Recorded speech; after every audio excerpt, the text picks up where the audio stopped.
Merci au Christ qui s'est donné en exemple, qui est venu jusqu'à nous pour se faire connaître et pour nous faire découvrir le Père, la vérité du Père, son message d'amour, de vérité, gratitude.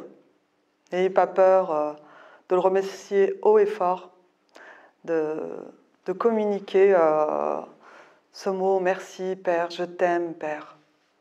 N'hésitez pas à le dire, parce que quand on est musulman, quand j'étais musulmane, on était frappé par le fait que les chrétiens ne parlaient pas, ne manifestaient pas.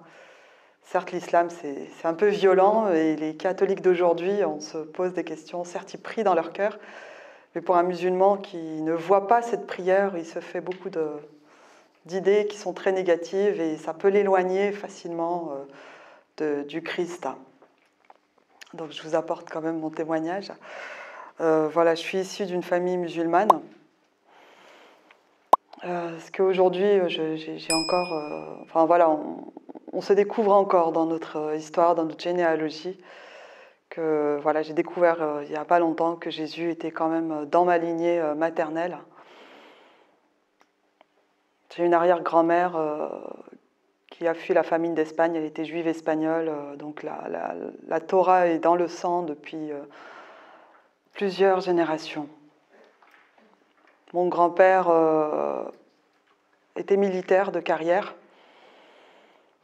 Il a donné 20 ans de sa vie au service militaire dans les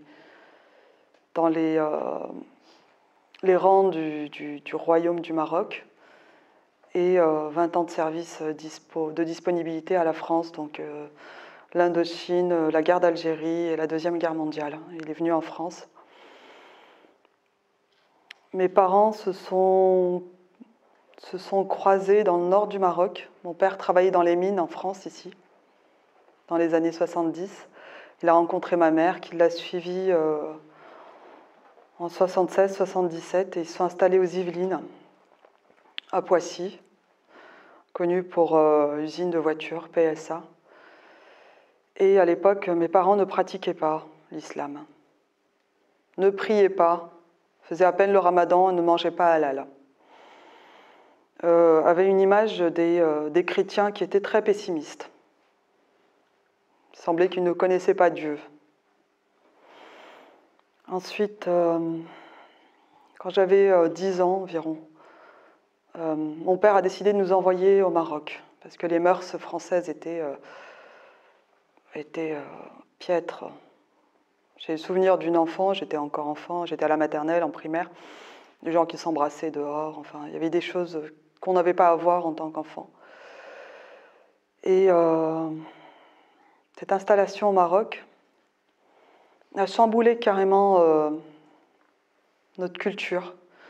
Donc j'ai découvert des rivalités culturelles, les Berbères et les Arabes qui s'affrontaient régulièrement, de façon verbale. Un racisme interne qui était bien présent. Mais je comprends que c'est encore le combat de Kaïna, qui était une reine juive berbère d'Algérie, qui luttait contre le musulman qui voulait la conquérir. Ces terres nord-africaines, ces terres de Saint-Augustin. Rappelons-nous que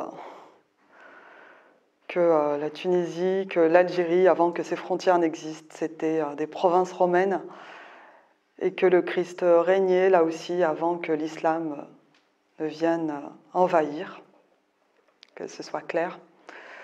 Des terrains abandonnés par des chrétiens, bien sûr, le vide, enfin la nature a horreur du vide, comme on dit. Et c'est bien ce qui s'installe ici en France, hein. C'est criant, c'est criant. Si les chrétiens étaient visiblement dehors, je peux vous dire que les musulmans ne se seraient pas installés aussi aisément.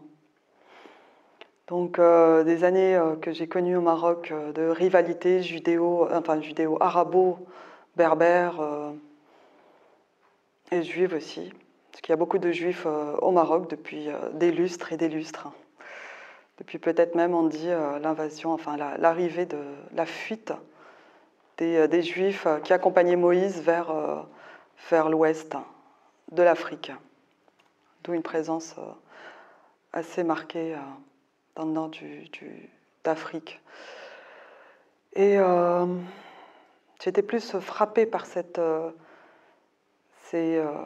affrontements, enfin cette rivalité, mais qui était très enrichissante pour moi parce que les Berbères du Maroc, comme les Kabyles d'Algérie, sont tous des Berbères, tiennent à revendiquer leur histoire, leur culture qui n'est pas arabe, leurs origines qui sont diverses. Ma grand-mère avait encore une croix tatouée au mollet, et beaucoup de Berbères ont des signes de chrétienté encore. On bénit encore le pain en faisant une croix dessus. Et ma mère nous embrassait 3 fois au visage, toujours cette trinité, bien que reniée. Quand on dit, comme chaque sourate commence par Bismillah ar-Rahman ar-Rahim, au nom de Dieu, le clément et le miséricordieux. Il y a 3 fois le nom de Dieu. Et il y a plein de signes comme ça, de traces de chrétienté dans cette culture nord-africaine. Donc ces années au Maroc m'ont rappelé à mes origines. Et j'ai été voyager jusqu'au Maroc pour connaître cette culture. Parce que beaucoup de Français, je dirais dans le jargon policier, des Gaulois, encore nous demandent « D'où viens-tu » Mais je suis née en France, parmi vous. J'ai mangé avec vous, chrétiens. Je suis née dans vos hôpitaux. Ce sont vos médecins qui m'ont soignée. C'est dans votre école que j'ai appris un peu le latin et le français avant de connaître Allah, le Coran. Sachez-le. J'ai grandi avec vos enfants, je suis née comme vos enfants. Je suis française, bien plus que marocaine. Je ne suis pas marocaine. Je vous le répète, parce que tous me demandaient « Mais d'où viens-tu » Mais je suis venue de France. Encore à nous rappeler nos origines. Qu'est-ce que c'est frustrant, c'est blessant en fait. Ce que je veux vous expliquer, c'est que vous voyez en moi la musulmane et l'arabe. Mais je ne suis ni musulmane ni arabe. Me rappeler mes origines. Mais mes grands-parents sont là-bas, certes. Ils ont vécu là-bas. Et encore, non. Ils ont été dans les rangs de l'armée avec vos grands-parents. Ils ont combattu les Allemands, certes. Ce sont nos frères aussi. Mais je viens vous rappeler qu'il y a quelques siècles encore, Saint Augustin, c'est un berbère, mais il est cité dans vos églises. On est du même sang, mes frères. Il n'y a pas de rivalité encore. Arrêtez de marteler, arrêtez de marquer l'arabe, le trafiquant de drogue, l'autre, le sale arabe. Mais il est de votre sang aussi. On a du sang commun. Le fait de couper, division, diviser, vient du diable.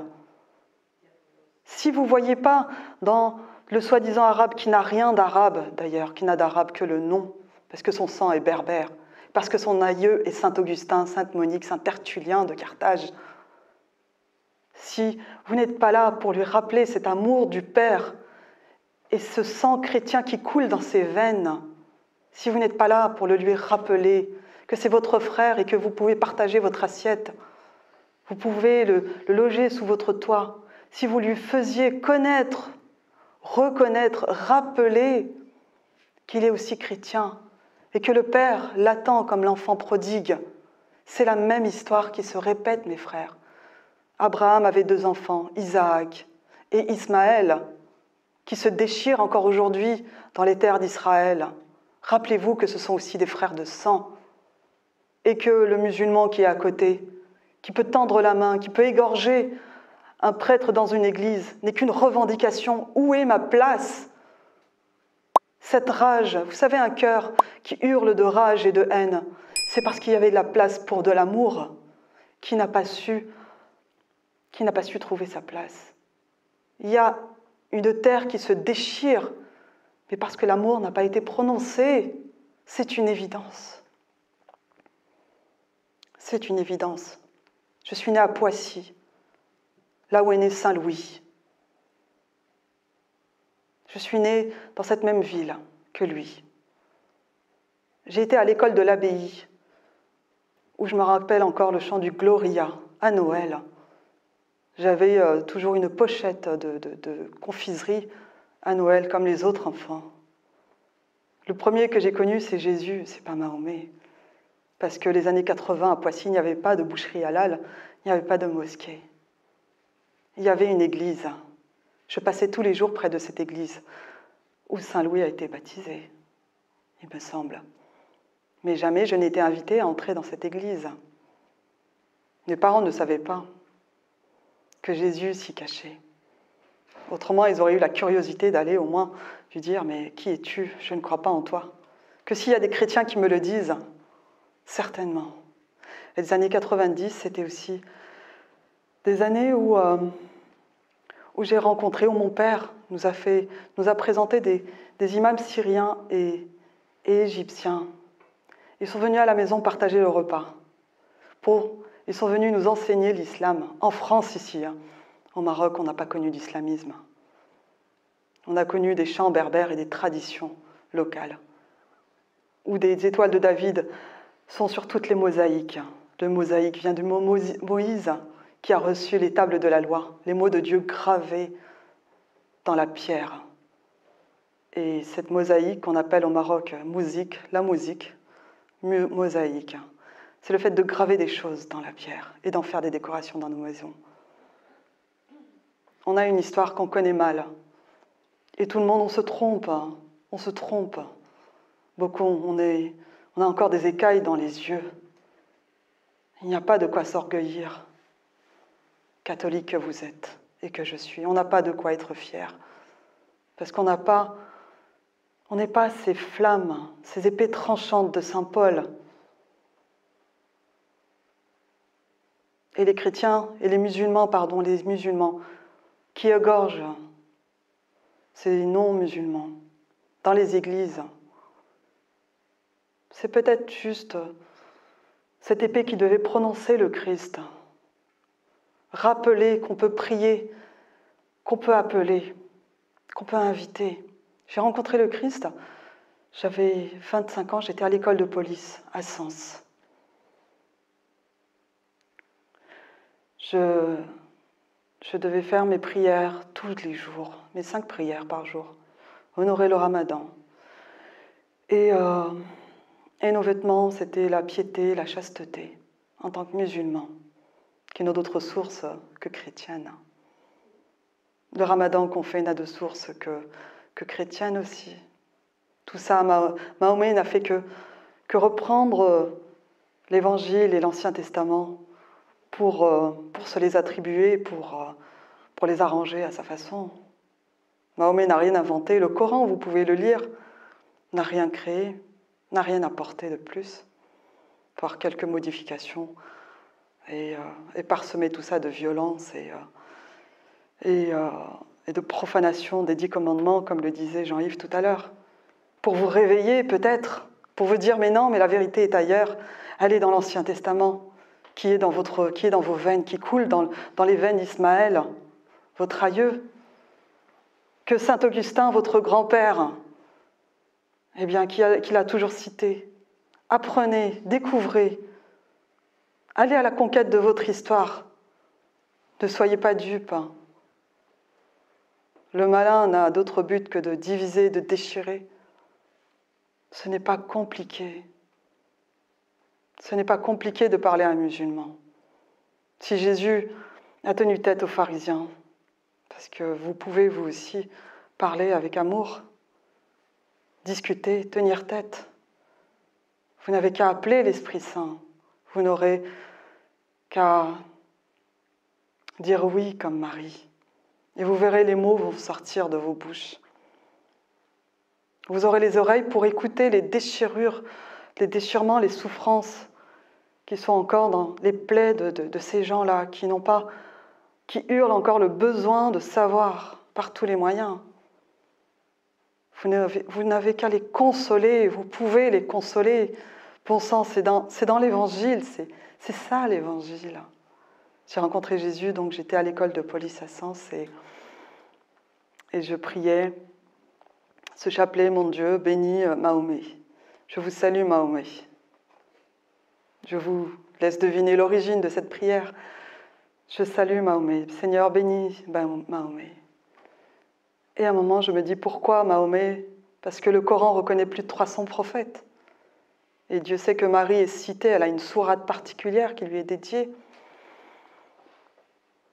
Et je me dis, ou quelque chose me dit, pourquoi que Mahomet, le Coran reconnaît plus de 300 prophètes? Alors je prie pour d'autres prophètes et la Vierge Marie. Et la nuit qui suit, en songe, je vois Marie et Jésus qui me regardent, les bras tendus, le regard lumineux, l'amour. Tu nous as appelés, que nous veux-tu? Nous sommes là. Et je refais la même prière la même semaine ou quelques jours après. Je revois encore Jésus et Marie. Je leur dis, mais j'attends Mahomet. Si ce n'est pas lui, je n'irai pas au paradis. Et la troisième vision, c'était, on était fin septembre, à la fête des archanges. Et là, je vois un puits, enfin de l'eau d'abord. Je suis d'abord sous terre, tout est sombre. J'arrive à un puits. Cette eau qui me ramène à la surface, et à la surface des louanges, une lumière qui monte au ciel, de l'encens, le feu. Enfin, un feu que je ne vois pas, mais une lumière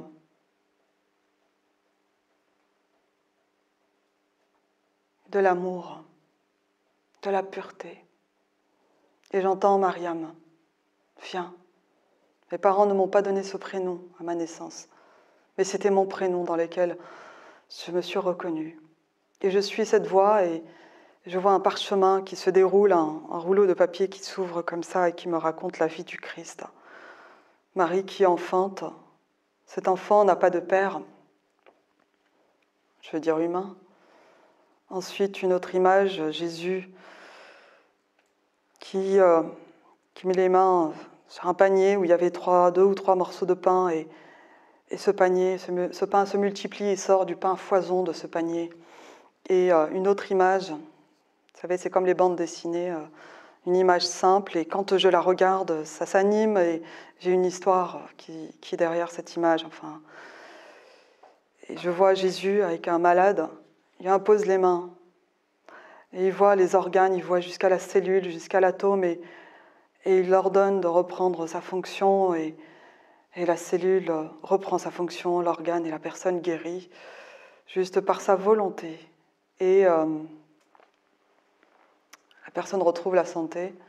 Ensuite, je vois Jésus, cette image, Jésus et les 12 apôtres qui l'entourent et un grand cercle comme ça, et il reçoit une lumière, l'Esprit Saint, ce feu, et comme une semence comme ça, et cet Esprit Saint, cette lumière va vers chaque apôtre, et chaque apôtre qui la reçoit fait de même. Par sa volonté, il partage cette lumière, et ce feu se multiplie en fonction des personnes qui le reçoivent et qui le donnent. Et ce feu embrase toute la terre. On a tous reçu l'Esprit Saint.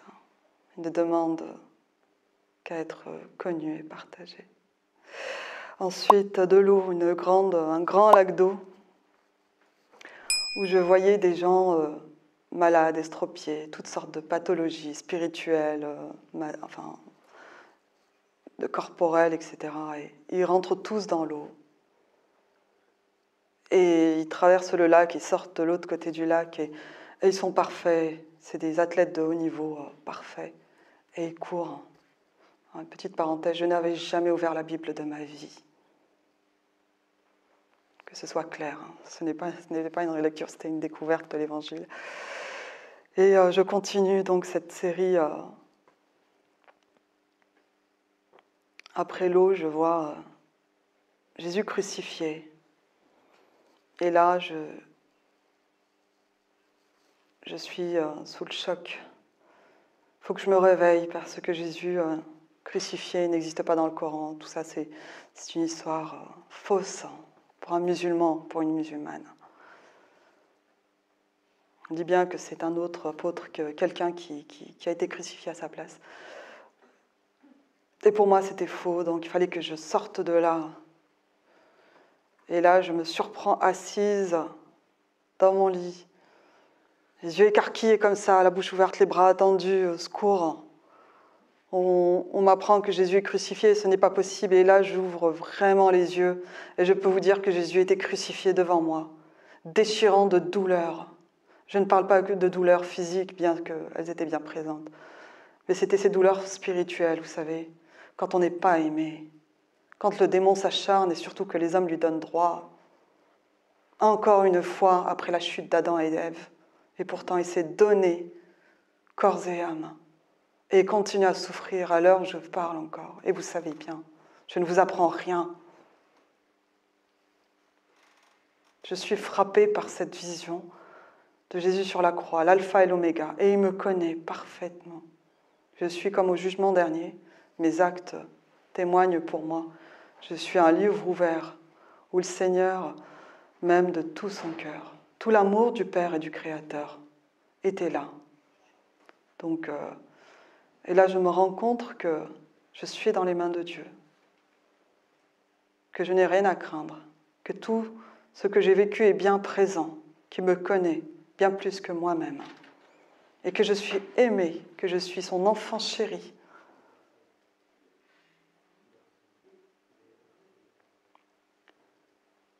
Que cet amour ne demande qu'à être manifesté et que chaque créature est autant aimée. Ne soyons pas dans l'ingratitude, mais dans la reconnaissance. Jésus me dit, est-ce que tu veux me suivre ? J'attends ta réponse.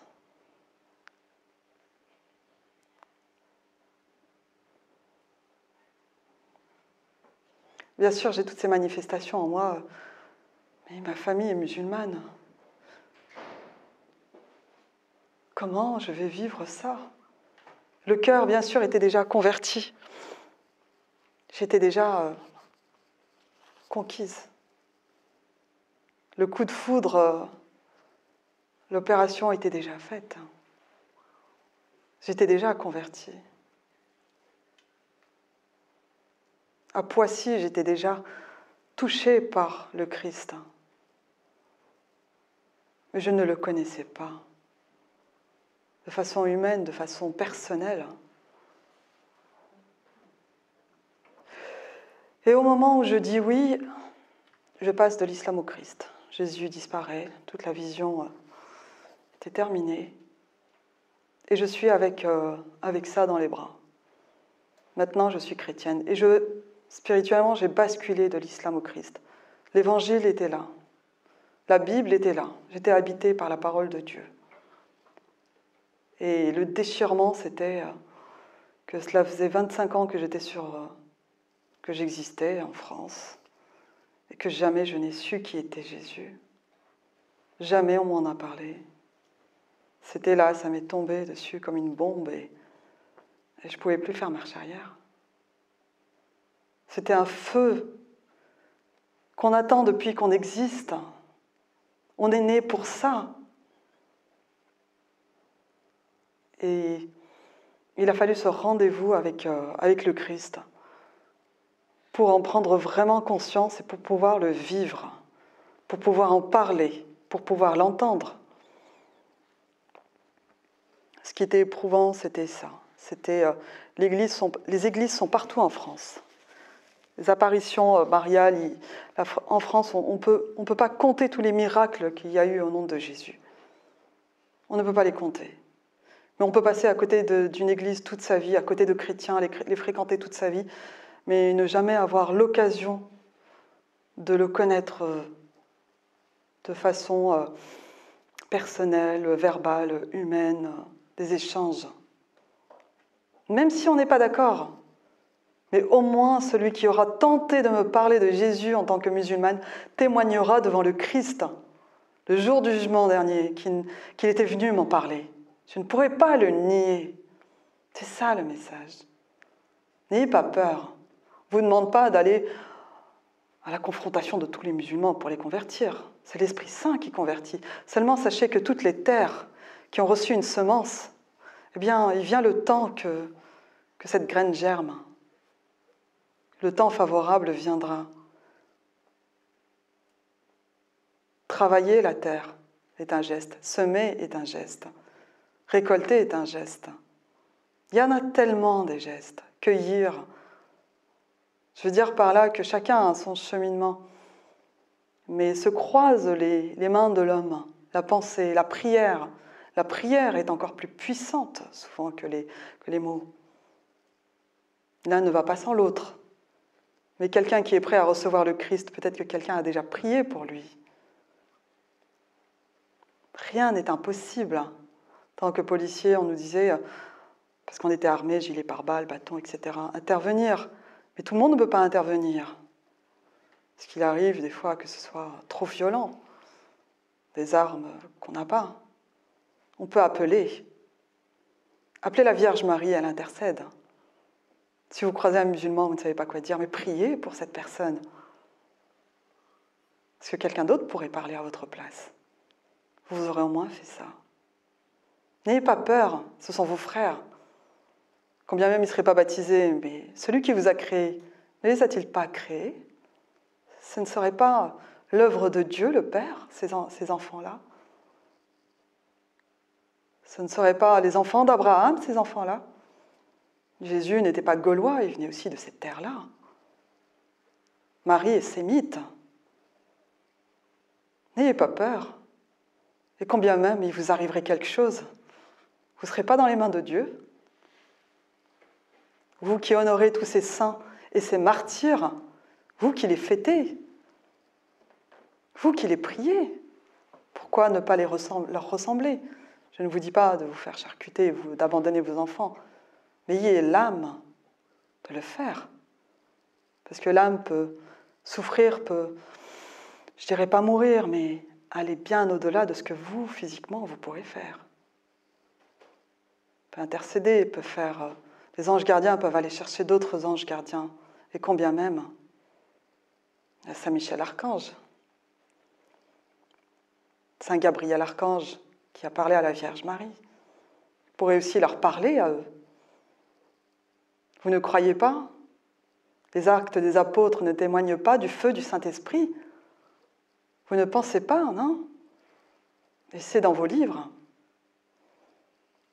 En fait, c'est la foi, c'est l'amour. Un musulman se rappellera toujours d'un chrétien qui les a aimés. Il se rappellera toujours de ça. Il avait un amour, cet homme. Il avait une paix qui m'a touchée. Je ne suis pas convertie parce que ma religion, c'est celle de mes parents. J'ai une grand-mère qui venait en France. Et ce qui l'a frappé, cette femme, c'est la gentillesse des Français.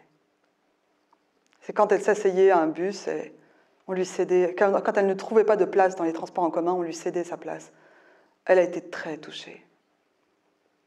Et elle disait que tous ces chrétiens méritent leur place au paradis. Ils nous précèdent au paradis. Si tous les musulmans faisaient autant, on les précéderait encore. On serait les premiers à arriver. En fait, ce sont nos actes et nos paroles qui témoignent pour nous. Voilà, n'ayez pas peur.